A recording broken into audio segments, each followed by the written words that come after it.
Let me start with a question that sounds simple, but isn't. Have you ever felt that people don't reject you? They just stop leaning in? They don't confront you. They don't explain. They don't accuse. They simply become less available. And that's what makes it so confusing, because rejection has edges. Silence doesn't. Carl Jung believed that most human suffering doesn't come from what we do wrong on purpose, but from what we repeat without knowing why. And nowhere is that more true than in relationships. Because people don't leave relationships when something explodes. They leave when something quietly drains them. This is not a video about bad people, or toxic personalities, or obvious social mistakes. This is about unconscious patterns that feel normal from the inside and exhausting from the outside. And the first three behaviors that create this exhaustion all come from the same place: the ego's fear of disappearing. Behavior 1. When you use conversation to secure existence. Let me slow this down. Most people don't dominate conversations intentionally. They don't think, let me make this about me. What actually happens is far subtler. Someone starts talking about something personal, a problem, a doubt, a feeling they're trying to articulate, and before they even finish, something activates inside you.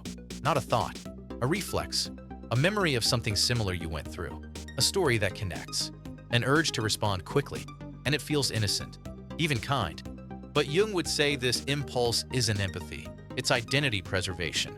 At some point in life, your psyche learned a rule: if I'm not visible, I'm not safe. So conversation becomes a way to anchor yourself. You're not listening to disappear, you're listening to stay. But emotionally, something important happens on the other side. The other person feels interrupted, not verbally, but existentially. They were unfolding something inside themselves. And suddenly, the attention shifted. Their inner process didn't complete, and the nervous system registers that immediately, not as anger, as caution.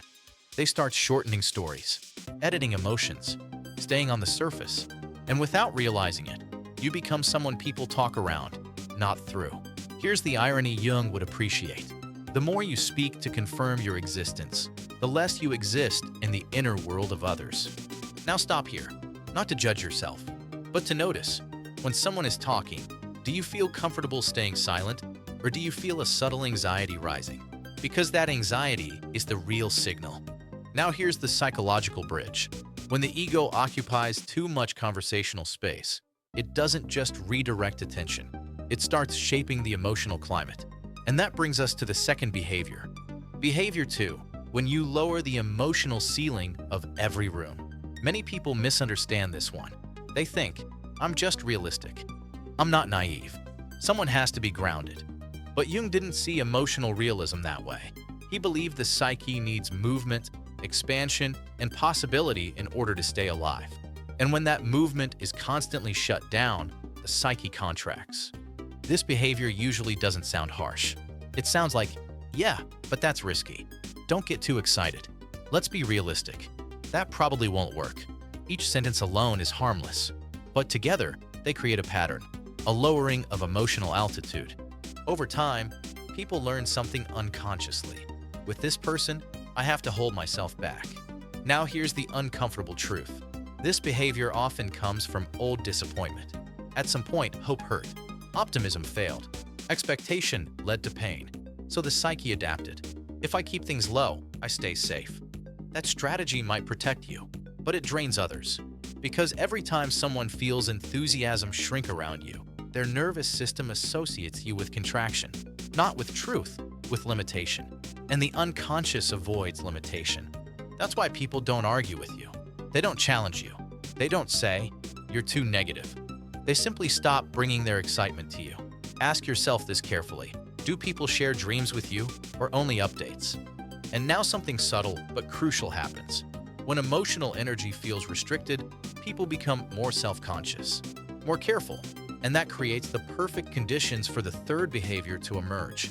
Behavior 3. When being right becomes a form of control. This one is rarely about ego in the obvious sense. It's about stability. When the emotional environment feels uncertain, the ego looks for something solid to stand on. Facts, corrections, accuracy. You start noticing small errors, misstatements, details that aren't quite right, and correcting them feels grounding. Jung called this ego inflation, but not in a moral sense. Inflation is compensation. When something feels shaky inside, the ego expands outward to regain balance. But every correction sends a message beneath the words. I'm monitoring. I'm evaluating. I'm one step above. Even if your tone is calm, even if your intention is helpful, the unconscious doesn't listen to intention. It listens to position. And when someone feels positioned below you, they don't relax. They perform. They choose words carefully. They avoid vulnerability. They stay guarded. So something painful happens. You may gain respect, but you lose intimacy. People trust you with facts, but not with themselves. Now here's where it gets interesting. When intimacy disappears, the psyche doesn't stay quiet. It looks for another way to be seen, another outlet, another release. And this is where many people think the problem is others. They're distant. They don't open up. They're shallow. But Jung would say, look at the system, not the symptom. Because the system you create emotionally determines what others can bring to you. And at this point in the journey, we've only talked about space, energy, and control. Who takes up space? Who restricts energy? Who controls the emotional field? In part 2, everything turns inward. We'll talk about what happens when intimacy collapses, how the shadow begins to leak, and why behaviors that look like honesty and kindness can push people away even faster. But part 1 ends here for a reason. Because if you recognize yourself in these first 3 behaviors, the work has already begun. Not to fix yourself, but to see yourself. And Jung believed that the moment something is truly seen, it loses its unconscious grip. What happens when connection collapses, but the emotional need for connection remains? Because the psyche never tolerates emptiness for long. When intimacy fades, when people stop leaning in, when conversations lose depth, something inside you still wants to be seen. And if that need isn't met consciously, it finds unconscious ways out. Carl Jung called this the moment when the shadow begins to act. Not loudly, not dramatically, but persistently. Behavior 4, oversharing. When the shadow escapes containment, oversharing is one of the most misunderstood behaviors in modern culture. It's often praised as authenticity, as courage, as emotional intelligence. But Jung would strongly disagree with that framing. He believed that true authenticity requires containment first, because when the psyche has no inner container, it spills. Oversharing doesn't usually come from confidence.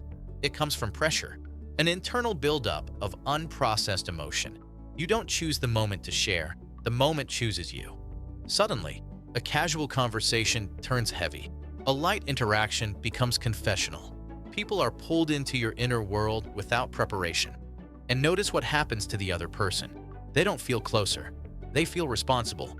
They didn't consent to intimacy. It was imposed. So their nervous system reacts. Not with cruelty, with distance. This is crucial to understand. People don't pull away because you're vulnerable. They pull away because vulnerability arrived without a boundary. Jung believed integration begins when the ego learns to hold psychic material instead of releasing it impulsively. When you develop an inner container through reflection, silence, solitude, or therapy, the urge to overshare weakens. You begin choosing when and with whom to open. And that choice changes everything. Because vulnerability offered consciously feels intimate.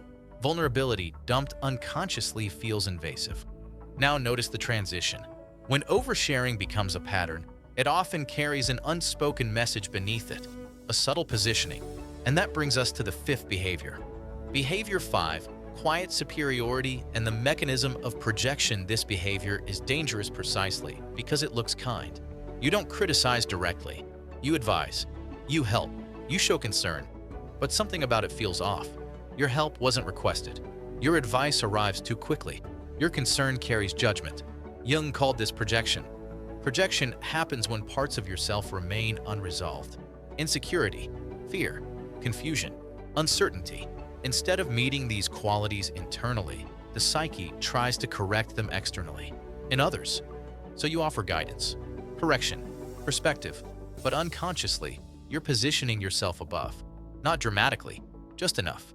And the unconscious of others detects hierarchy instantly, even when the words are gentle. No one relaxes under supervision, even benevolent supervision. So people don't fight you. They don't accuse you of arrogance. They simply stop being real around you. They share less. They reveal less. They protect themselves. Integration here requires something uncomfortable: withdrawing projections, letting others struggle without rescuing them, listening without improving them, allowing imperfection to exist without commentary. The moment you stop trying to fix people, relationships soften. Equality returns. Now we arrive at the final behavior, the one beneath all the others. Behavior 6. The refusal to take responsibility. This is not about blame. It's about ownership. You may acknowledge mistakes, but listen closely to how you do it. Is there always context? Explanation? Justification? I was wrong, but I reacted that way because anyone would have done the same. Jung believed responsibility is the gateway to individuation, because responsibility collapses the ego's defenses. To say, I was wrong, and stop there. No defense, no story, no protection of identity. This is psychologically radical, because it exposes the ego to imperfection and survives. And when others witness this, something profound happens. They relax, because accountability signals maturity at a nervous system level. It says, I don't need to protect my image. I can hold my shadow. And people trust those who can hold themselves. The shift, when the shadow is integrated, when these three behaviors integrate, your presence changes. You no longer unload, you choose. You no longer fix, you witness. You no longer defend, you own. And something extraordinary happens. People feel safe, not impressed, not managed. Safe. You don't need to talk as much. You don't need to explain yourself. You don't need to perform authenticity, because containment creates gravity.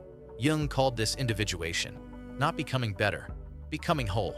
So let me end with questions, not advice. Because questions open the psyche. Ask yourself, where do I still spill instead of contain? Where do I still help to feel superior? Where do I still explain instead of take responsibility? And most importantly, who might I become if I stopped trying to be understood and started understanding myself? If this resonated, don't rush past it. Sit with it. Because once the shadow is seen, it no longer needs to act in the dark. And that is where real connection begins.